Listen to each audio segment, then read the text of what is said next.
If my inner world, if my inner climate is not meditative and I remain disturbed and restless, I am always in a sympathomimetic mode. Means either I am in a fight mode or in a flight mode or in a pause mode. And this is really not good for us. Be you a doctor or be you a mother handling children, husband, family, cooking and all the affairs of life. I don't think doctors are busier than any woman, common woman of India.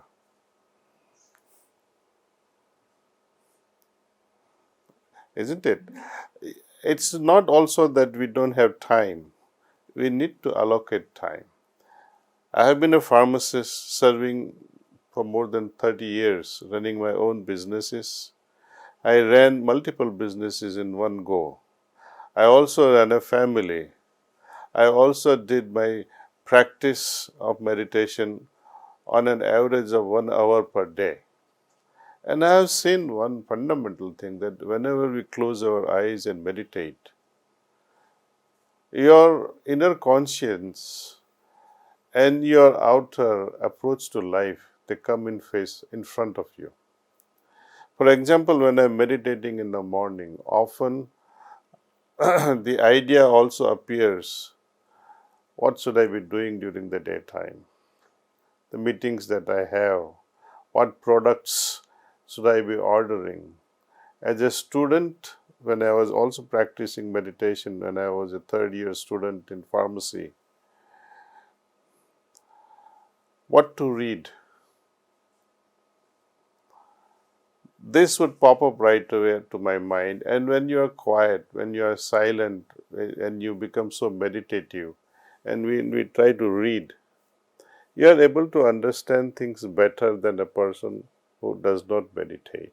If my inner world, if my inner climate is not meditative and I remain disturbed and restless, I am always in a sympathomimetic mode. Means either I am in a fight mode or in a flight mode or in a pause mode. And this is really not good for us. Per contra, if I am in a parasympathetic mode, my inner world will change, because with that ventral vagus nerve stimulation, we are able to harmonize our HVR, our blood pressure, our consciousness, everything changes. I will share with you a classical example of one research done by a doctor called Bruce Lipton. He did a lot of experiments with the effect of the environment on genetic expression. For example, when mothers-to-be were in a very bad neighborhood and a bad family situation, where the mother-to-be is sleeping in a bedroom, waiting for her partner to come home. God knows when that partner will come home in bad neighborhoods. And if at all he comes with a gun and sleeps with a gun under his pillow. Husband and wife is always under a stress situation, and if she is pregnant, what happens to the stress hormones which she entertains in her own heart, in her own physiological system, can cross the placenta barrier and also affect the fetus. As a result, what happens? More blood rushes into limbs at a cost of visceral organs. Frontal precortex or prefrontal cortex receives less blood at the cost of the hind brain, amphibian brain we call.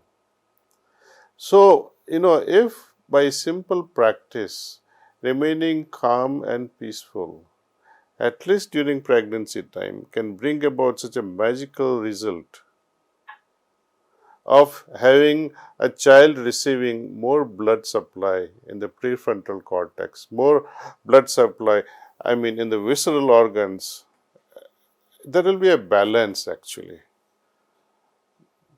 There is not just a more, but it's an equal distribution everywhere. Something is not at the cost of something else, but it's more like a holistic life, holistic development. Now, do you want to